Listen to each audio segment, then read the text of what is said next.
Preparing financially for the festive season is key to enjoying the holidays without stressing about money. And in this episode of the Wealth Nation podcast, we're talking about that, how you can get through the festive season by doing these few steps that will help you get you through the season. Hi, my name is Yolanda.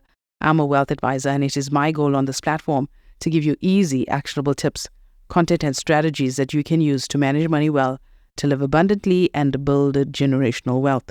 So we're talking about the festive season today. I know we're a couple of months early, but that's how you prepare and how you survive the silly season as it is.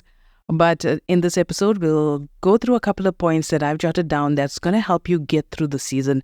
And the key to getting through the season is planning early. And the first thing that I would like you to do in preparation for December, and you know, as South Africans, we love to December, is one, I want you to set a festive budget. Now, in December, you're going to have your regular bills, right? Your lights, your water, your bond, the regular groceries. That's one budget. But this December, you need to stick to a specific, on top of your regular budget, you're going to come up with a festive budget as well, right? And that starts with drafting down all your expenses. List all the potential costs, including gifts, travel, food, entertainment, and assign a spending limit to each category. All right, so this will help you avoid overspending. And logically review this budget. Prioritize your needs over wants. For example, you know how it is during December. The brides, the traveling, hosting people, you visiting people, and being a party, and lots of food, lots of drink. All right, so but you need to budget this. You can't just go on the day of the event, go and swipe your credit card at your local grocery. You got to plan it in advance. If you have guests coming over, know how much you're spending that day to prepare that meal, to prepare that braai. Know everything. Whether it means you sitting down, writing the menu, how much you can spend on meat, how much on your salads and your drinks and all of that. Be as granular as you can, because that will help you have more control over your expenses during the festive season. I mean, a lot of us, especially that one meal on Christmas Day, we're spending thousands and thousands on that one meal. Sometimes it's even as much as our monthly food budget, but we're eating that in one day. And I urge you to prioritize your needs over wants here. All right? Enjoy Christmas, but do you really need all of that opulence, especially if you don't have the budget for it? All right, the key thing you got to do is, once you write all of this down, all of your various activities, your expenses, you have to stick to this budget. Keep track of your spending to ensure that you stay within these limits. Another thing you got to do in this festive budget is have your January budget.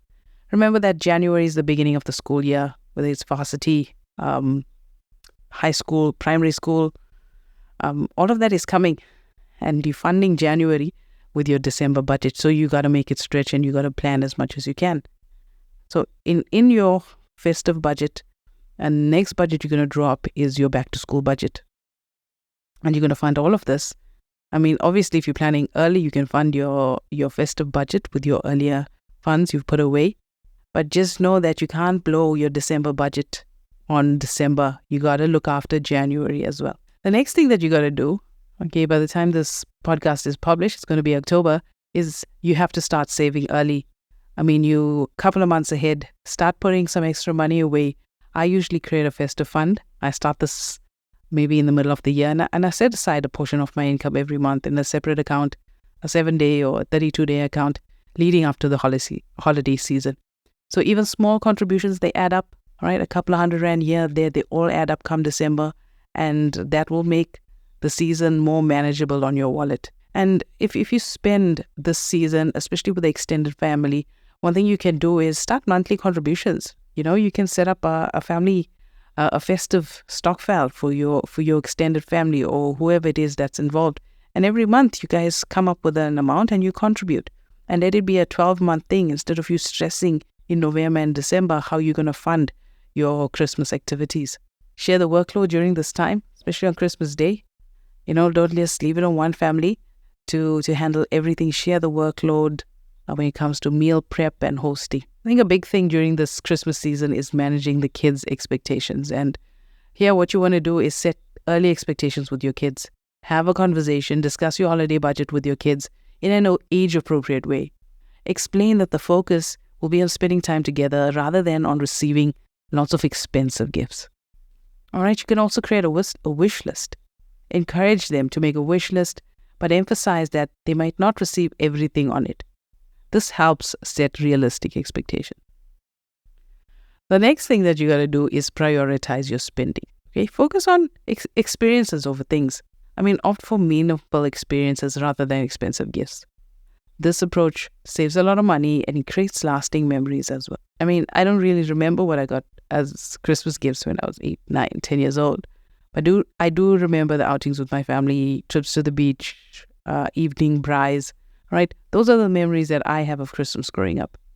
So I urge you to stop and think about what you remember about your Christmas when you were younger. Do you have the memories or you remember those exact gifts? And there are going to be times for certain individuals that you're going to have to buy something. So be very selective with your gifting. Consider a Secret Santa arrangement or homemade gifts to cut costs without compromising the festive spirit. The next thing that you got to consider is to shop smartly. Take advantage of sales. Plan your purchases around sales.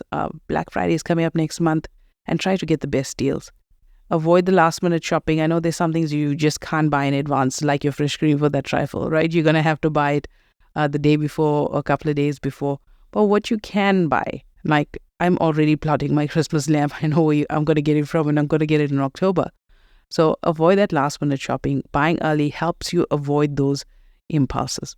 And sometimes things can be really tough and you're going to have to finance this period with debt. So here you want to be managing your debt responsibly. Avoid the high interest debt, especially those store cards to buy food.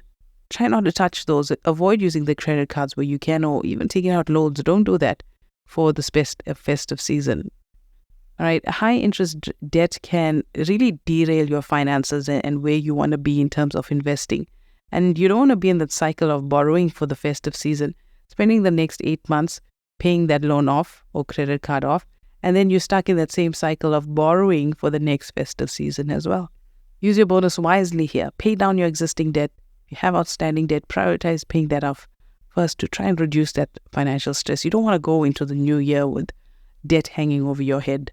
Especially, it's not good quality debt. You're spending on meals and alcohol and food and kind of things during Christmas. Another thing to fit into your festive budget is some unexpected costs. Okay, ensure that you have a buffer for these unexpected expenses that might arise during the festive season. The burst pipe that might happen and you need to fund that insurance access. So fit that into your festive budget. Okay, if nothing happens, great. You can just repurpose that money in January however you please. But know that, anything can happen, and not having the funds during the festive season, because, especially when it comes to household things around the house, a lot of times the trade workers, they shut down for that period. And the one that you might find is going to hike their prices up because they're working during the holidays. So know that, an emergency can happen, and be prepared for that financially. And lastly, I want you to reflect and plan ahead. Review your spending. After the holidays, assess where you spent the most, where can you improve the next year, and also start preparing for Christmas 2025 a little bit earlier. Use the lessons you've learned to start preparing even earlier than for the next festive season. And if you go through this exercise and you find that, you find yourself still short, I'm sure for Christmas 2025, you're going to start planning earlier, right? Use the lessons you've learned here to start preparing for the next festive season. So by taking these steps, you'll be able to enjoy the holidays without any financial stress or setting yourself up for a healthy financial start to 2025. Thanks for joining me today. I'm Yolanda. I'm a wealth advisor.